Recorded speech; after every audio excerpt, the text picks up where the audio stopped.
I wanted to talk a little bit about your use of wire. And I particularly wanted to stand by this piece because the feeling of a long wire is different than the little splayed wires you have in other places. Yeah, And and it gives it a whole different flow and physical feeling when you look at it. Like you feel that length in your body, you know. But this is a natural thing for you, right? Maybe we should talk a little bit about your history and your mother as an artist and Ruth Azawa and her part in your life. Yes.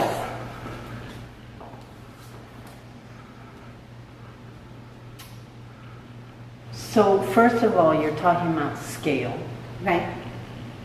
And that's one of my little tricks about working with wires, that I can work with it, and then with light and casting the shadow, I can make these big shadows. So it's like the sculpture can be tiny, you know, but then I can play with the drawing part of it.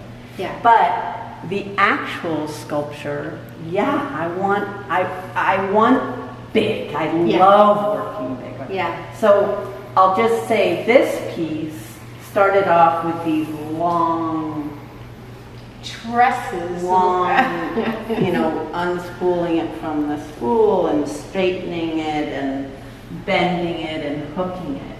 But this was on a different hanging apparatus, and I think it's this accumulation of line that I really love. If you come here, you can see there's this kind of this beautiful subtle shadow behind here.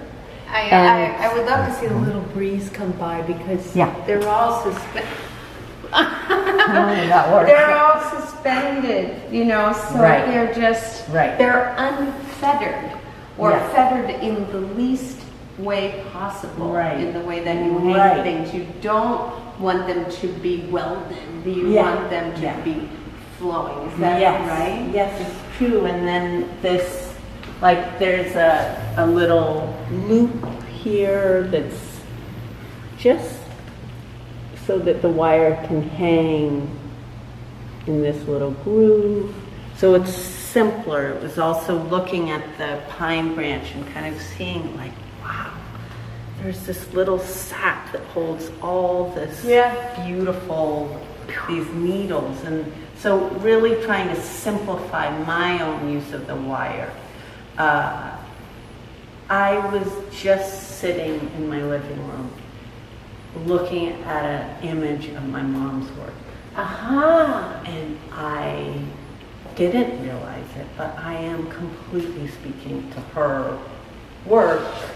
I mean, I realize it, but it's like when you see an image, and it's all of these forms that have wax linen strings hanging freely, interact with space and light, and so she made these forms that are wax linen, beautiful, kind of like a swallow's nest, or but she, at the end of crocheting this little piece, she left a string. And so these are kind of very much about her. Her crocheting started when I was very young. She was making lamps for my doll houses, and then she started, you know, really making these huge forms, and I think was very inspired by her friend Ruth Azawa, who my uncle had gone to Black Mountain College with. And so my family got the privilege of, you know, going to her house, seeing her work in San Francisco. And Mom, I think, learned crocheting maybe from Ruth. Ruth was crocheting for a while, but the two of them are definitely in my mind. And from living with, we had some of Ruth's pieces in our home, so I think this whole idea, you know, of working with space in mind, I think my mom was doing that in her work. Of course, Ruth was doing that in her work. And the show at the Young Right. that happened, what year? I can't remember what year it was, but it was extremely powerful because not only were they showing her beautiful, tall, long sculptures, but they were casting their shadows and almost giving those shadows equal weight in how they were presented. So that's a language that I really understand. You speak that language. I'm trying to learn her. I think you speak it well, so I really love that. And also, there's a kind of feeling like patterns that repeat themselves in nature that are often both minuscule and monumental. And massive. You know, I love that. Like how tributaries of a river are like the way that branches come out from a tree, or all of those things that are so fascinating, or the way that waves sometimes simulate clouds. And then we can take that and think about the body and the insides of the body and lungs and capillaries and branches and fingers and hands and and then you think about the metaphor of thought and can we be broad-minded?